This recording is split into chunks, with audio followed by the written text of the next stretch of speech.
Hello friends, இந்த வீடியோவில் vegetable bread omelette எப்படி செய்யலான்னு பார்க்கலாம் வாங்க. ஃபஸ்ட்டு வெஜிடபிள்ஸ் எல்லாத்தையும் தக்காளி, வெங்காயம், பச்சை மிளகா, கேரட்டு, கேப்சிகம் இது எல்லாத்தையும் இந்த மாதிரி பொடி பொடியாக நறுக்கி வச்சுக்கோங்க. ஒரு பேன் எடுத்துக்கோங்க. அதில் எண்ணெய் சூடானதுக்கப்புறம் சீரகத்தை போட்டு பொரிய விடுங்க.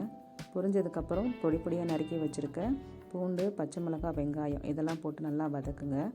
நல்லா வதங்கினதுக்கப்புறம் காய்கறிகள் நம்ம கேப்சிகம், கேரட்டு, முட்டைக்கோஸ் இதெல்லாம் சேர்த்து நல்லா குக் பண்ணுங்கள்.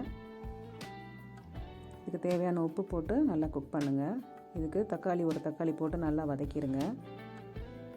மஞ்சத்தூள், மிளகாய்த்தூள், பெப்பர் இதுவும் போட்டு இந்த ராம் ஸ்மெல்லு போகிற வரைக்கும் இதை குக் பண்ணிடுங்க. குக் பண்ணி இதை ஒரு பாத்திரத்தில் எடுத்து வச்சுக்கோங்க. ஒரு பவுல் எடுத்துக்கோங்க. அதில் முட்டை எல்லாத்தையும் உடைச்சி ஆட் பண்ணி அதை நல்லா பீட் பண்ணுங்கள். பீட் ஆனதுக்கப்புறம் நம்ம ஆல்ரெடி மிக்ஸ் பண்ணி வச்சுருக்க அந்த வெஜ்ஜீஸ் எல்லாத்தையும் இது கூட ஆட் பண்ணி நல்லா பீட் பண்ணுங்கள்.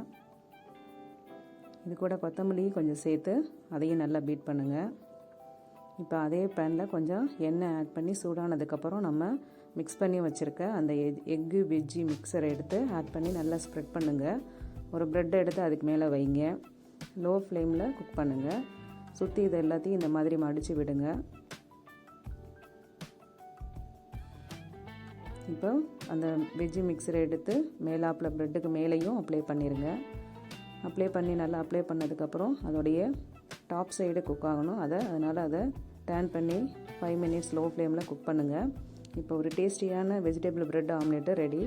சரி, இந்த வீடியோவை பார்த்து செய்யுங்க, கமெண்ட் போடுங்க. செஞ்சு நல்லா டேஸ்டியாக இருக்கும். தேங்க்யூ ஃபார் வாட்சிங்.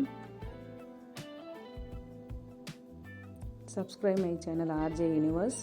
Thank you.